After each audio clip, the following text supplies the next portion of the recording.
Assalomu alaykum hurmatli iste'molchilar, hammalarga xayrli kun. Ajoyib jo'xori popukli choyimizni mana ko'ryapsizlar.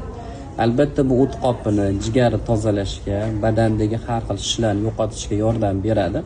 Lekin men yozgi issiq kunlarda buni kamroq ichishni tavsiya qilaman. Sababi jo'xori popuklari vitamin K ga boy bo'lganligi uchun bevosita qonni ivish jarayonida ishtirok etadi. Agar siz buni yaxshi ko'radigan bo'lsangiz, buni 2-3 hafta ichasiz, dam olasiz va bunga qo'shimcha ravishda siz o'zi oddiy mana tirik ichimlik suvini ham yetarli darajada ichib borishingiz kerak bo'ladi. Bo'lmasam bu sizda ham peshob haydash hisobiga, ham vitamin K hisobiga qoningizni quyuqlashtirish xususiyatiga ega bo'lgan choylardan hisoblanadi. Sog' bo'linglar, salomat bo'linglar. O'sha aytgandagi kurs qilib ichishni iloji boricha odatlansanglar yaxshiroq bo'ladi.